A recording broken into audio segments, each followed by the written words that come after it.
Hey everyone, welcome to another video. My name is Scott Musgrave. Today's episode is going to be talking about fear and anxiety and how that's produced and manufactured, and hopefully a little bit of tips on how to manage that. So I read a great book a little while ago and it put me into a research mode, and I went down a rabbit trail, A Man's Search for Meaning by Viktor Frankl. And he said something that was very profound, and I had to write it down, and I've had this quote with me for so long, and every time something pops up that I can learn from in a book, in a resource, or in a video, I capture those thoughts down and I always put it inside my bullet journal. And this happened to all coincide with learning how to deal with fear and anxiety. But the quote that started me off on it is, between stimulus and response. So stimulus is something that's happening. It could be anything. It could be what you're dealing with your spouse, an employee, something that you are reacting to, and it's stimulating something inside of you, and it most of the time makes you feel uncomfortable, and you don't know how to manage it. So you respond. Between stimulus and response, there is a space, and in that space is our power. This is huge. There is a power to choose our response. In our response lies our growth and freedom. So this is huge. So what I found out is on this right here, this is going to be a stimulus, this circle right here, and right here is our response to stimulus. And a lot of times it's a reaction. We react to it, and we react to it because of when these two circles are linked together, there's fear and anxiety. So fear and anxiety is what controls how we react to something. And when we have fear and anxiety, we tend to move quickly, immaturely. We don't think about it. We just react. And when we react, there's always a consequence to everything that we do. So there's usually a consequence to reacting to some stimulus filled with fear and anxiety. Usually it's something that is usually not good, and later on we either have our ego that says I'm right and I don't care about what you think, or there's humility that says I'm sorry, I shouldn't have done that, and you learn from that and you grow from that. But there is a possibility of doing something before you react, and that's what we're going to talk about a little bit today. So fear and anxiety, it really contributes to losing your soul. And I know that's probably hard to read, and I also have it in my journal. When you when you react to stimulus and you live with so much fear and anxiety, over time it empties your soul. You lose a part of who you are. Over time, you don't even know who you are. You don't even feel like you have anything to contribute, and you just wonder what happened, and you're living with this sense of uncertainty. And no wonder people want to numb out, use excessive things to just kill this inner pain.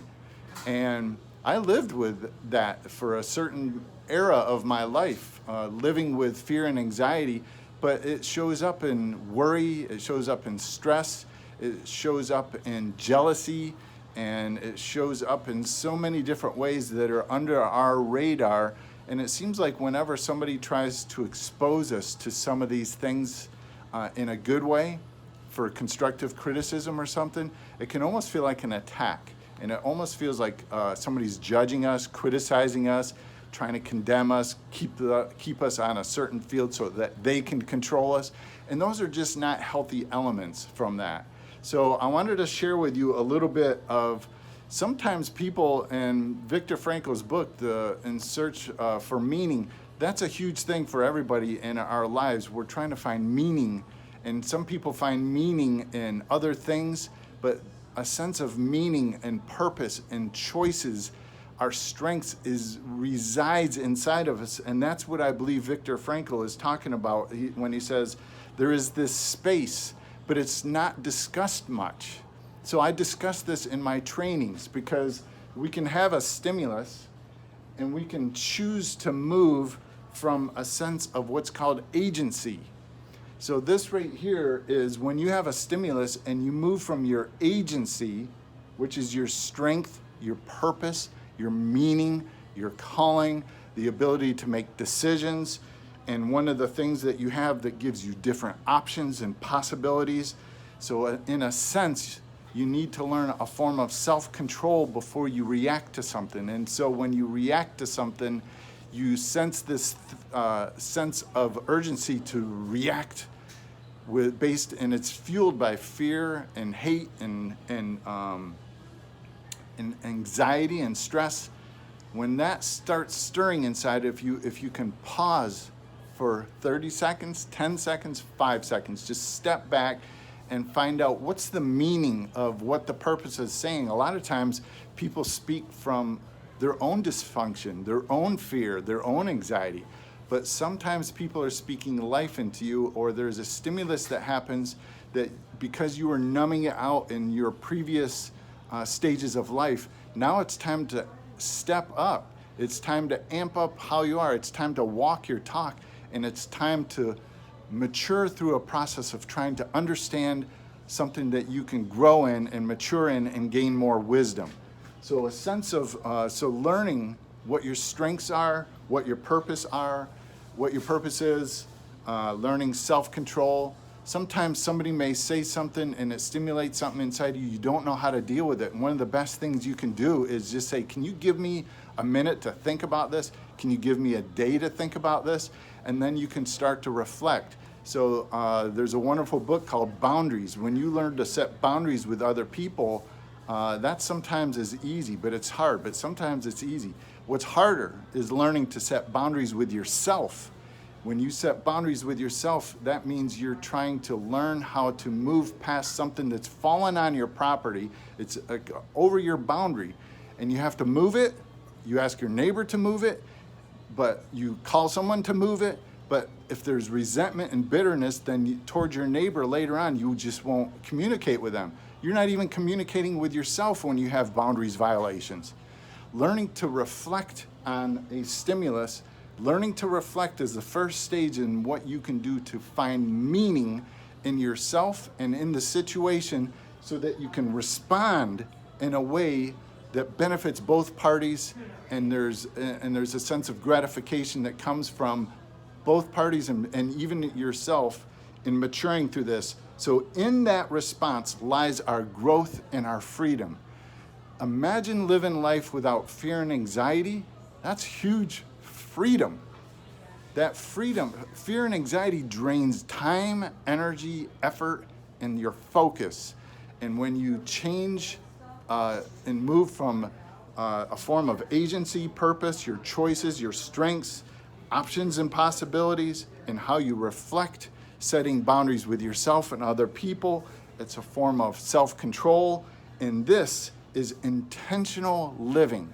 So this right here is all about a process of gaining maturity and wisdom to have freedom and growth. So as you are encountering stimulus in the world, in the news, there's just some things that you can't control. What you can control is your response to something, and that is huge in changing your perspective and the dynamics of what you can do as a human being to make your life better, your family better, your community better, and it all starts with you. So the biggest thing you can do is accept responsibility. Now, a lot of the things that have happened because of stimulus, it's just not your fault. If you understand that it's not your fault, it can be the dysfunctional behavior of other people, the dysfunctional behavior of the world, the dysfunctional behavior of people that just have no clue, because the majority of people are living with some form of fear and anxiety, and they're lashing out with that, and the consequences of that are they're losing their soul. So I've learned a lot of different times that to be able to manage my fear and anxiety, I would meditate, I would pray. But I'm doing it based on the consequences of, wow, that was a bad experience. Somebody yelled at me. I lashed back. It was not good. My ego starts to say, I was right anyways. But there's something inside of me that's stirring something that says that this just isn't right. And so those accumulate over years, and there's a desire to want to numb that out. So I numbed it out in different ways, but I started numbing out in negative ways and in somewhat positive ways because I started working out. One of the things I did a lot was learn about meditation. So the consequences of my immaturity and living with fear and anxiety, to reduce that, I wanted to meditate, or I wanted to pray. So that chose a way of living life that still said that I was a victim. So to get over this, I learned that, wow, if I start moving from my agency and I start responding from it, the wisdom that I was gaining was much faster. The knowledge I was gaining, and most people are misunderstood, and now I was feeling like I was understood. And learning to move from that, I started realizing that I didn't have to meditate to reduce stress. I can meditate here and reflect and move with intentional strength and purpose and the desire to make things better, and responding slowly and patiently sometimes even quickly. And what happened was that the desire to numb out was greatly reduced. So if you have a desire to, and you're numbing out from something, it's because maybe fear, anxiety, worry, and stress are building up, and you're trying to do something to reduce that, but you're still living with the intentionality of some form of fear and anxiety driving that. When you step back and reflect and release the fear and anxiety, now there's clarity, there's purpose, there's intentionality. And when you do move and respond from intentionality, over time, a sense of purpose and calling comes upon you that just can't find here. So when you find it here, all of a sudden doors start opening up, and you can use that strength and purpose and power to benefit other people. Then you start moving a lot more from intentionality and responding to things in the world instead of reacting to the things in the world. And we need more of you to do that. The thing is, you need to tell your story. So I'm telling a part of my story just through this video. When you can tell your story through your own way, whether it's a blog, whether it's on a written form, whether you're doing it on speaking on a podcast, whether it's audio and video, whatever form, find a way to write down and start telling your story. And when you do, I guarantee fear and anxiety will start to surface. But if you sit back and reflect and realize the fear and anxiety is not you, it's just a sense of you haven't done this before. So you're responding and reacting with intentionality, and then you respond in a way that shares your story. And then when you do so online, a lot of times in my circles, there may be 8 or 10 people that love it, but there's always 1 or 2 that don't, and they may say something, and that can stir up fear and anxiety again. But if that does, you learn to respond with intentionality and realize, you know what? I can learn from somebody else's negativity. I can learn from somebody else's criticism.